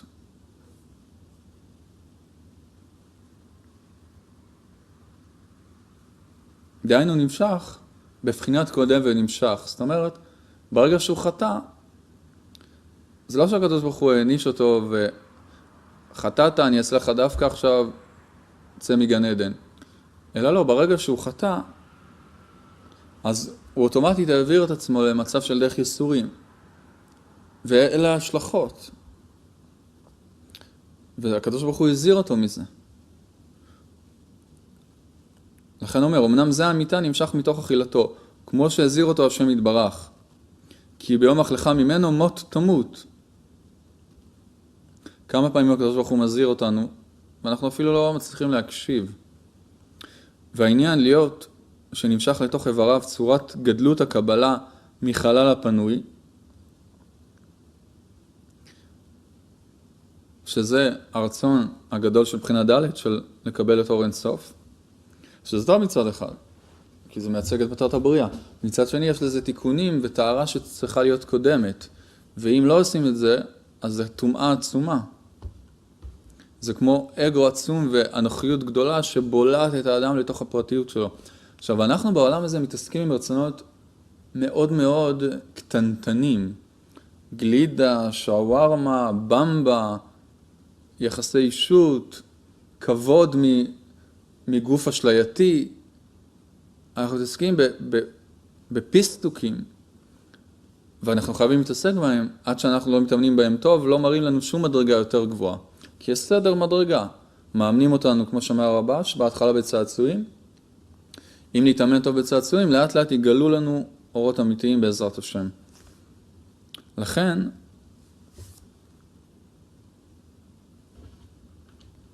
אבל ברצונות הרוחניים הם הרבה יותר גדולים ועצומים מהרצונות הרגילים שאנחנו מכירים בעולם הגשמי בצורה פשוטה. זה רק פירורים מה שהולך פה, אבל ברגע שהאדם מתפתח מבחינה רוחנית, מבחינה תודעתית, מבחינה נשמתית, התענוג הנפשי והחוויה הפנימית שלו גודלת בהתאם, ואז הוא חווה את המציאות, וזה לא משנה אם המציאות תהיה יותר שמאלה או יותר ימינה, או אם יהיה לו בית קצת יותר גדול או יותר קטן, זה רק גירויים כל הדברים האלה. אבל הגירוי הזה מעורר במשהו הרבה יותר עוצמתי בתודעה. אותו אישה, אותה כוס קפה בבוקר, אותו תפילין, אבל אני חווה מזה אורות אחרים לגמרי, אורות דהיינו הרגשות. כמו שמישהו הרגיש קצת אהבה פעם, וצריך לעשות הרבה עבודה כדי להחזיק באהבה, כי היא מסתלקת אחר כך. אבל אם תבודדו רגע את הרגע שהרגשתם אהבה, אולי בנעורים, אולי בחתונה, אולי משבת לשבת, באמת אהבה נצחית, נקייה טהורה, אפילו בטעימה. אז כמה הרגשה עצומה זה מעבר לחומר. אז אותו דבר בנפש, התענוגים, ההרגשות, האורות הרוחניים, הם בנפש נמצאים. וככל שאדם עולה מדרגה, אז מאיר לו תענוג יותר גדול. נפש יותר גדולה. אז ככל שהרצונות יותר גבוהים, כל הגדול מחברו יצרו גדול ממנו. אבל מצד שני גם, אם אין את הקדושה, אם אין את הטהרה, אם אין את המסך, אז זה שובר אותו באלפי מונים. למה? כי זה רצון הרבה יותר עוצמתי. כמו כמשל, אם מישהו לקח סמים נגיד, וקלקל את המסכים במוח הגשמי, בנפש הבהמית, עכשיו זה מסלט. גרם לקלקול מאוד גדול בתודעה שלו, בנפש שלו אפילו, בנפש הבהמית, בתפיסת מציאות שלו.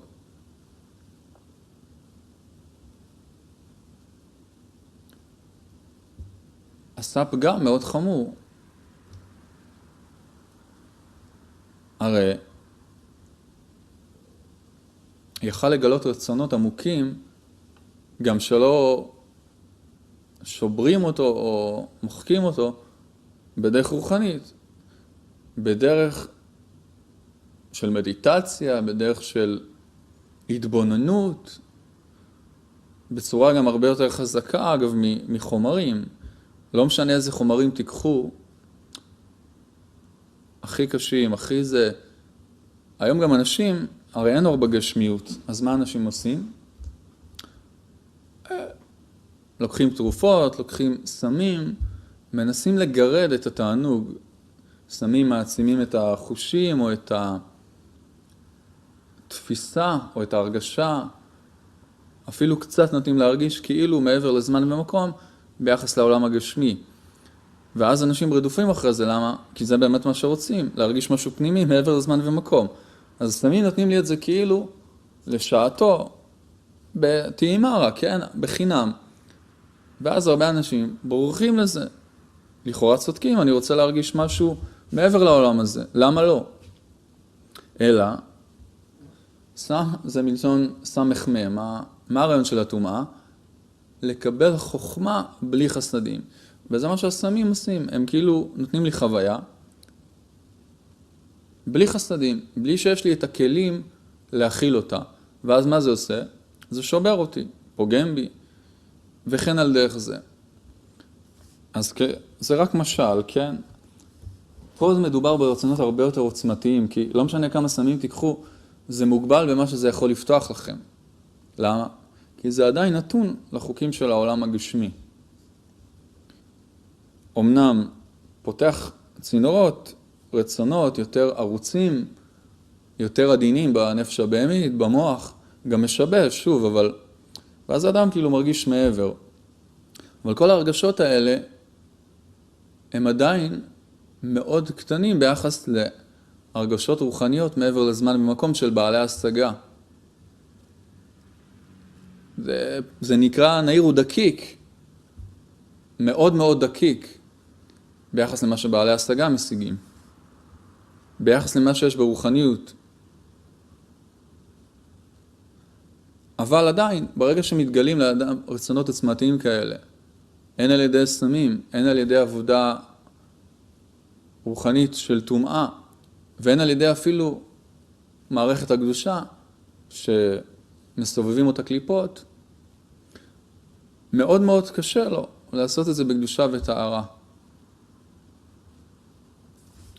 לכן, והעניין, להיות שנמשך לתוך איבריו צורת גדלות הקבלה מחלל הפנוי, אשר מצמצום ולהלן כבר אור העליון אי אפשר לו להיות עמה בכפיפה אחת, ועל כן זה הנשמת חיים הנצחית, המפורש והכתוב, ויפח השם באפו נשמת חיים, דהיינו כל צורות הקבלה וההשפעה והתענוגים המתוקנים הראויים להתקבל עבורו, היה מוכרח להסתלק משם. ונתלה לו חיותו הזמנית בפת לחם.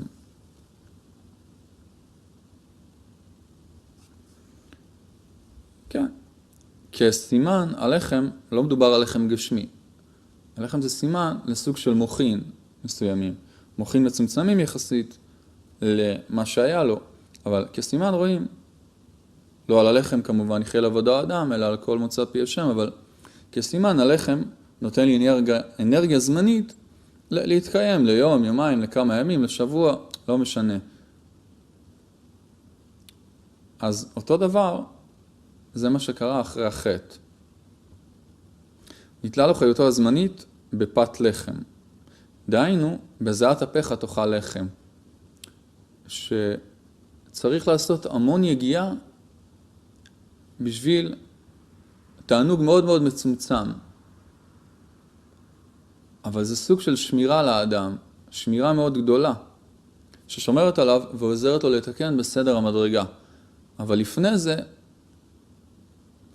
אולי צריך פת לחם, היה לו חיות עצומה נצחית, בטריה שלא צריך רק עם הטעינה, מחוברת כל הזמן למקור. היה לו סוללה גרעינית בתוכו.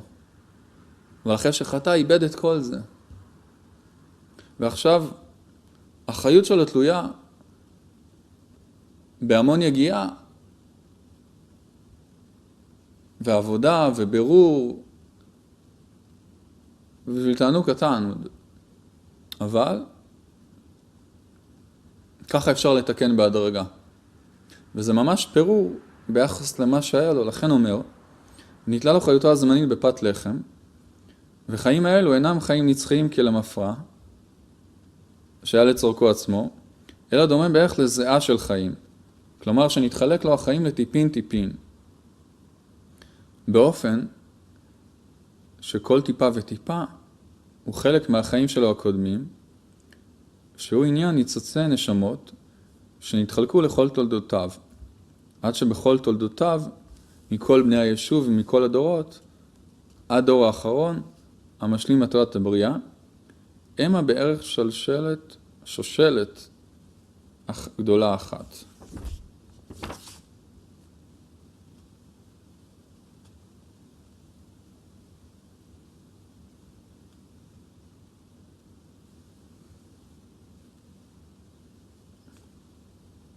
זאת אומרת,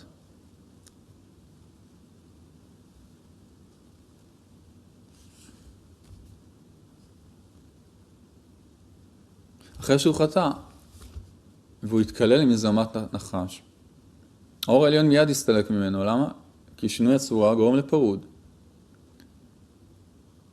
אמנם נשאר לו ההמשכה, הכלי ההמשכה נשארו לו, אבל הכלי קבלה, הוא איבד אותם לגמרי.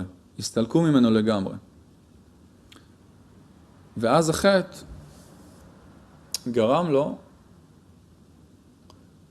לאבד קודם כל את מה שהיה לו, ויותר מזה, אנחנו נבהר את זה בהמשך, גם מה שהיה לו מתוקן כבר נפל לקליפות, ועכשיו צריך גם את זה לברר. כמו שאמרנו שהרפ"ח ניצוצין נפלו לקליפות. ועכשיו צריך גם לברר אותם ולהעלות אותם לקדושה. לפני זה הם היו מתוקנים. כדוגמה יותר פרקטית, לפני זה הרצון להשפיע היה מתוקן. עכשיו, אחרי החטא, אחרי שהתקללה זמת הנחש, גם הרצון להשפיע מקולקל. גם כשאני משפיע זה בעלנת לקבל.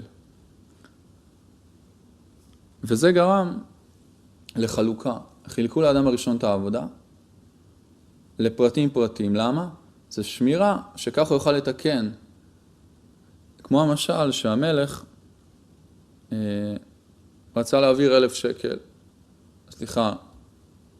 קוואדריליון שקל. דהיינו ביליארד כפול ביליארד. ואמר, אני אעביר סכום כזה, ישדדו אותי ישר הקליפות. מה עשה? חילק את זה להרבה חלקים קטנים. אותו דבר זה מה שקרה פה. את אותו אור עצום שהיה לאדם הראשון שקיבל אותו בבת אחת, במקום אחד, זה התחלק לשושלת עצומה של פרטים וזמנים ומקומות, וכל פעם מתקנים נקודה אחת. מה זה נותן? יותר קל לתקן, אפשר לתקן בהדרגה, ואז כל מה שאנחנו עושים זה כדי לחזור למצב שהיה לפני החטא. ואז נחזור לעשות את העבודה שהאדם הראשון היה צריך לעשות. לכן המציאות מחולקת לנשמות, לדורות. אברהם תיקן בחינה באדם הראשון, יצחק תיקן בחינה באדם הראשון, יעקב תיקן בחינה באדם הראשון, דוד המלך תיקן בחינה באדם הראשון, עד המשיח. כל פעם מתקנים מאותו נשמה כללית, שנקראת אדם הראשון, כל פעם מתקנים עוד נקודה. לכן, אומר שזה טיפין ביחס למה שהיה. למה? כי זה מעורב בזמת הנחש. אבל יש בזה יתרון גדול. מה היתרון? אני יכול להתאמן על סדר המדרגה, ואז לעשות את זה בתארה, בקדושה, בהכנה, כבו לא כך פולטו. הטעות שלו הייתה אז שהוא לא חיכה לזמן המתאים, וקיבל עליו משהו גדול שהוא לא יכל לעשות. אז כבו לא כך פולטו, עכשיו הוא יעשה את זה בהרבה זמנים, כנגד זה שלא חיכה לזמן המתאים, ובהרבה מקומות, על סדר המדרגה, וככה שיעשה הכנה מתאימה. רק יש פה עניין שגם הקדושה עצמה התערבה בטומאה, ואנחנו צריכים לברר את הקדושה טוב טוב, לברר את הרצון להשפיע בחזרה לקדושה. זה נקרא רפ"ח ניצוצין. רפ"ח מלשון פרח, שזה צד הריח, צד ההשפעה. ואחרי שאנחנו מתארים את הנפש, את הרצון להשפיע, אז גם לאט לאט אפשר לחזור ולתאר את הרצון לקבל. לתאר ולתקן את הגוף. ויש בזה יתרון גם מצד אחד שהקדושה נפלה לטומאה, אז הטומאה מתקללת בקדושה, וגם לאט לאט המאור שבה מחזירו למוטב ויכולה להתקן. עכשיו אנחנו נחלק את השיעור הזה לעוד חלק. ולא סיימנו את האות, אבל נמשיך את העניין הזה בעזרת השם בשיעור הבא.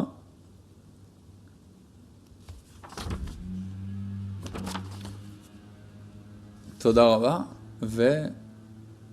ושיהיה שבוע טוב בעזרת השם, ונעשה ונצליח.